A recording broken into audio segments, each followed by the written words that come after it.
السلام عليكم ورحمة الله وبركاته. الحمد لله رب العالمين والصلاة والسلام على سيدنا محمد وآله وصحبه أجمعين. قال الله تعالى في القرآن العظيم: أعوذ بالله من الشيطان الرجيم.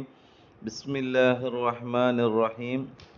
ويرزقه من حيث لا يحتسب ومن يتوكل على الله فهو حسبه إن الله بالغ أمره قد جعل الله لكل شيء قدرا صدق الله العلي العظيم.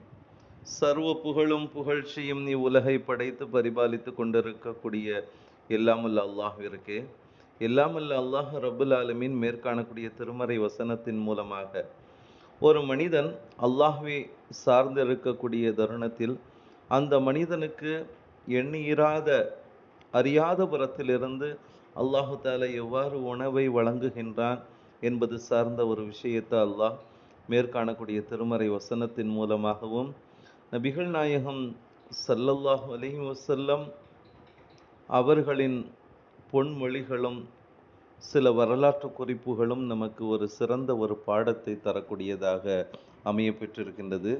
அந்த வகையில் எல்லாமல்ல அல்லாஹ் ரப்புல் ஆலமீன் இவ்வாறு குறிப்பிட்டு காட்டுவான்: وَيَرْزُقُهُ مِنْ حَيْثُ لَا يَحْتَسِبُ.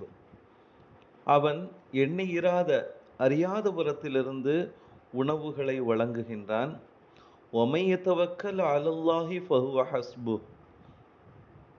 அல்லாஹ்வே சார்ந்திருப்போருக்கு அந்த அல்லாஹ் போதுமானவனாக இருக்கின்றான். இன்னல்லாஹ பாலிக அம்ரி. அல்லாஹ் தனது காரியத்தை அடைந்து கொள்ளக்கூடியவனாகவும் கது ஜஅலல்லாஹு லிகுல்லி ஷைஇன் கத்ரா. ஒவ்வொரு பொருளுக்கும் அல்லாஹ் ஒரு அளவை நிர்ணயம் செய்துள்ளான் என்பதை மேற்காணக்கூடிய திருமறை வசனத்தின் மூலமாக குறிப்பிட்டு காட்டுகின்றான்.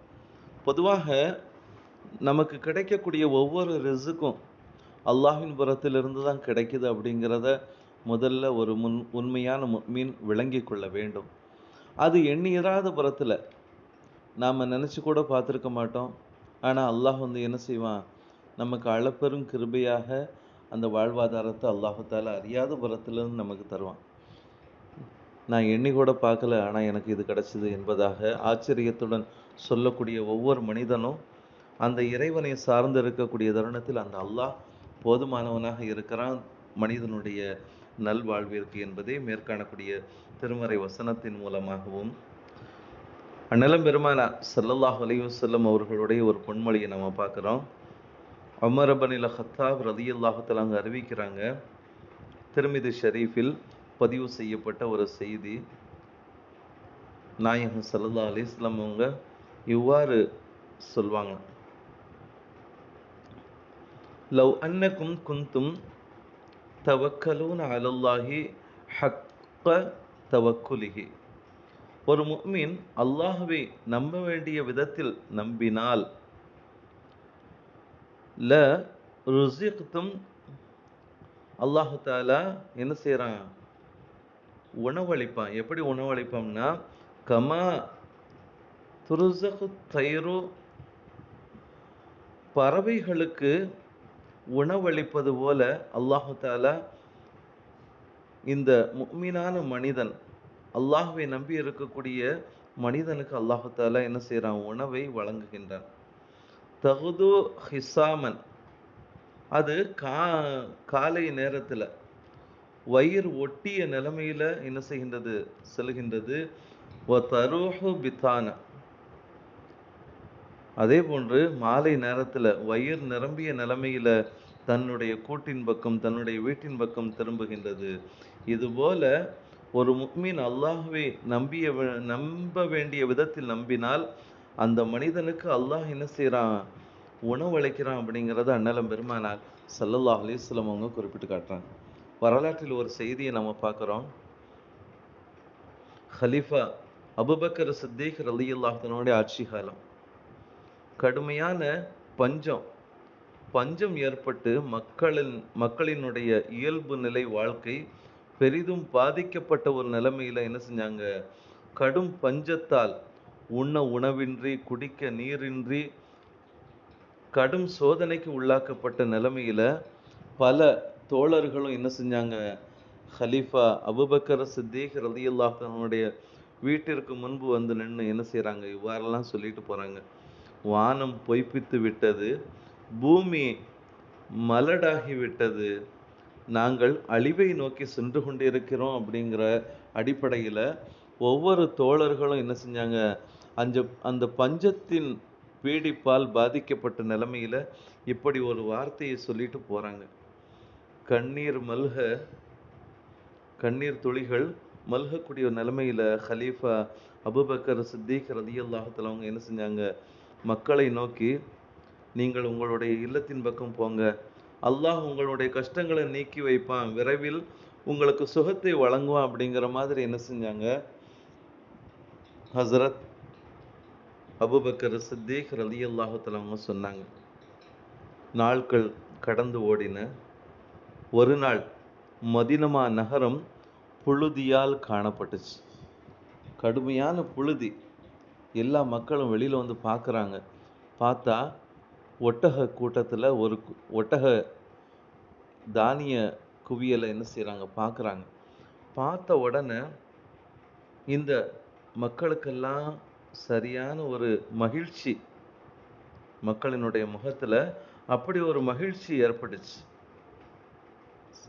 என்ன காரணம்னா, சில மாதங்களுக்கு முன்பு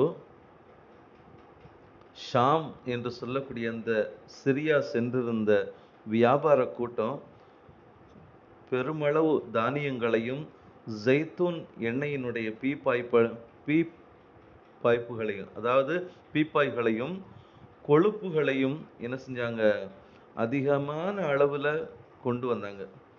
இது உஸ்மான் ரலியல்லாஹு தஆலாவுடைய ஒரு ஒட்டக கூட்டமாக.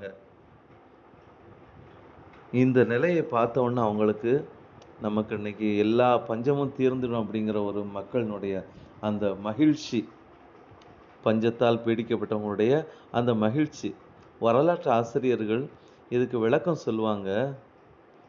உஸ்மான் ரலியல்லாஹு தஆலாவுடைய அந்த வியாபார சரக்கினுடைய அந்த ஒட்டக கூட்டத்தினுடைய அளவு எந்த அளவுக்கு இருந்துச்சுன்னா, மதினமா நகரத்தில் முதல் ஒட்டகம் உஸ்மான் ரலியல்லாஹு தஆலாவுடைய வீட்டில் நிற்குது. கடைசி ஒட்டகம் சிரியா ஷாம் தேசத்தினுடைய எல்லை பகுதியில் நிற்கிற அளவுக்கு மிகப்பெரிய ஒரு தானிய குவியல். சுமார் 1000 ஒட்டகங்கள் கொண்ட அந்த தானிய குவியல்கள், உணவு தானியங்கள் அனைத்துமே கொண்டு வரப்பட்டு நிற்கின்றது. இதை கேள்விப்பட்ட அனைத்து வியாபாரிகளும் என்ன செய்கிறாங்க, உஸ்மான் ரலியல்லாஹு அன்ஹுடைய வீட்டை முற்றுகையிட்டு என்ன செய்கிறாங்க, அவங்கள்ட்ட பேரம் பேசுறதற்கு தயாராகி விட்டாங்க. இந்த நிலையில மக்களின் முகத்தில் தெரிந்த அந்த சோக ரேகையையும் என்ன செஞ்சாங்க, ஹசரத் உஸ்மான் ரலியல்லாஹு தஆலா பார்க்குறாங்க. பார்த்துட்டு வியாபாரிகளும் பேரம் பேச ஆரம்பிக்கிறாங்க. அப்போ பேரம் பேசிக்கிட்டு இருக்கக்கூடிய நேரத்தில், நீங்கள் உங்களுடைய வியாபார சரக்கை என்ன செய்யுங்க, எங்கள்கிட்ட தாங்க, உங்களுக்கு நாங்கள் என்ன செய்கிறோம், நீங்கள் தரக்கூடிய அந்த வியாபார சரக்கினுடைய திருகத்திற்கு 2 மடங்கு கூடுதலாக தரோம் அப்படிங்கிற மாதிரிலாம் சொல்கிறாங்க. அப்போ உஸ்மான் ரலியல்லாஹு தஆலா அவங்க இந்த மக்களினுடைய நிலையை பார்த்துட்டு சொல்கிறாங்க, உங்களை விட அதிகமாக விலை தருவதாக ஒருவர் பேசிவிட்டார் என்பதாக. இப்படி பேரம் பேசக்கூடியது அதிகமாகி கொண்டே போகுது. 4 திர்ஹம் 5 திர்ஹத்துக்கு அதிகமாக தர்றாங்க. உடனே வியாபாரிகள்லாம், எங்களை விட இங்கே எல்லா வியாபாரிகளும் உங்களிடத்துல வந்துட்டோம், எங்களை விட வேற யார் உங்கள்கிட்ட வந்து இது அதிக விலைக்கு வாங்குவதற்கு தயாராக இருக்கிறாங்க அப்படிங்கிறத கேட்ட உடனே ஹசரத் உஸ்மான் ரலியல்லாஹு தஆலா சொன்னாங்க ஒரு வார்த்தை, அல்லாஹ் தான் என்ன செஞ்சிட்டான், இது அனைத்தையும் பன்மடங்கு விலைக்கு வாங்கிட்டான் அப்படிங்கிறத என்ன செஞ்சாங்க, சொன்னாங்க. அதாவது அல்லாஹ் ஒரு திர்ஹத்திற்கு 10 திர்ஹம் தருவதாக சூரத்துல் அன்ஆம் என்று சொல்லக்கூடிய அத்தியாயத்தினுடைய 160வது வசனத்தில் அல்லாஹ் தஆலா சொல்லிட்டான். அதனால இந்த ஏழைகளுடைய பஞ்சத்தை போக்குவதற்கு என்னுடைய தானிய குவியல்கள் அனைத்தையும் நான் என்ன செஞ்சிட்டேன், அர்ப்பணித்து விட்டேன். அல்லாஹ்விடத்தில் நான் என்ன செஞ்சிட்டேன், அதற்கான கூலியை நான் பெற்றுக்கொள்வதற்கு தயாராகி விட்டேன் என்கின்ற அடிப்படையில் என்ன செஞ்சாங்க, அந்த மக்களுடைய பஞ்சத்தை எல்லாம் போக்குனாங்க அப்படிங்கிறத நம்ம பார்க்குறோம். இந்த செய்தி ஃபிக்ஹு தாஜிருல் முஸ்லிம் என்று சொல்லக்கூடிய ஒரு நூலில் பதிவு செய்யப்பட்டிருக்கின்றது அன்பானவர்களே. ஆக ஒரு மனிதன் பஞ்சத்தால் பாதிக்கப்படுகின்ற பொழுது அந்த மனிதனுடைய குறைகளை தீர்க்கக்கூடியவன் அல்லாஹ் ஒருவன்தான் அப்படிங்கிற முழுமையான நம்பிக்கை கொண்டு செயல்பட்டால் இது போன்ற உதவிகளை அல்லாஹு தாலா அறியாத புறத்திலிருந்து நமக்கு வழங்குவான் அப்படிங்கிறத தான் இந்த வரலாற்று குறிப்பின் மூலமாக நம்ம பார்க்குறோம். அப்படிப்பட்ட அல்லாஹ்வின் மீது முழு நம்பிக்கை கொண்டு அவன் வழங்கி இருக்கக்கூடிய ரிசுக்குகளுக்கு நன்றி செலுத்தக்கூடியவர்களாக அல்லாஹ் நம் அனைவரையும் ஆக்கி அருள்வானாக. ஆமீன். வாஹிர் தாவானா அனில் அல்ஹம்துலில்லாஹி ரப்பில் ஆலமீன். அஸ்ஸலாமு அலைக்கும் வரஹ்மத்துல்லாஹி வபரகாத்துஹு.